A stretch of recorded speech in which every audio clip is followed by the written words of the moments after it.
Kasunduan sa pagitan ng Estados Unidos at Iran.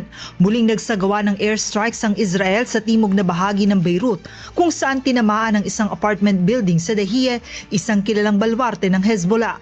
Ayon sa Israel Defense Forces o IDF, tinarget nila ang mga pasilidad at command center ng Hezbollah bilang ganti sa pagpapaputok ng 3 projectile patungo sa hilagang bahagi ng Israel na itinuturing nitong paglabag sa tigil putukan. Sa inilabas na pahayag ni Israeli Prime Minister Benjamin Netanyahu at Defense Minister Israel Katz, iginiit nila na hindi papayag ang Israel na may mga pag-ataking magmumula sa Lebanon patungo sa kanilang teritoryo at patuloy nilang tutugunan ang anumang banta sa kanilang seguridad. Dahil sa pinakabagong airstrike, muling nagsialisa ng mga residente ng Dahieh habang makikita ang makapal na usok na bumalot sa bahagi ng kabisera ng Lebanon. Ito na ang ika-4 na pag-atake ng Israel sa Beirut mula nang magkaroon ng tigil putukan noong Abril.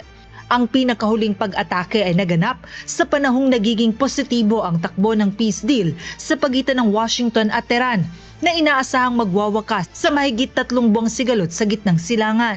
Dahil sa pinakabagong pag-atake, nagpahayag ng matinding pagkwestiyon ng Iran sa kakayahan ng Estados Unidos na ipatupad ang mga pangako nito sa nalalapit na kasunduan. Ayon kay Iranian Chief Negotiator Mohammad Bagher Ghalibaf, walang saysay ang pagpapatuloy ng peace talks kung hindi mapipigilan ng Washington ang mga hakbang ng Israel sa Lebanon. Aniya, ipinakikita ng pag-atake sa Beirut na maaaring kulang ang kakayahan o kagustuhan ng Estados Unidos na tuparin ang mga pangako nito. Nagpahayag din ng pagtutol ang isa pa sa mga negotiator ng Iran na si Syed Mohammad Marandi na hindi na itutuloy sa ngayon ng Iran ang anumang negosasyon nito sa Estados Unidos habang patuloy ang pag-atake ng Israel sa Lebanon at iba pang bahagi ng rehiyon. Una nang nagbabala ang Iran ng matinding pagganti kung magpapatuloy ang opensiba laban sa Lebanon. Kaugnay nito, nagbabala si US President Donald Trump sa Israel at Iran, gayon din sa grupong Hezbollah na huminto na sa mga pag-atake.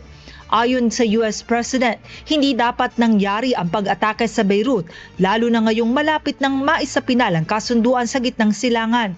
Bagamat kinikilala ni Trump ang karapatan ng Israel na ipagtanggol ang sarili nito, hindi naman dapat anya itong maging dahilan para mabalewala ang mahalagang proseso tungo sa kapayapaan. Sa huli, nanawagan si Trump sa lahat ng panig na tumigil sa pag-atake upang mawakasan na ang nagpapatuloy na digmaan.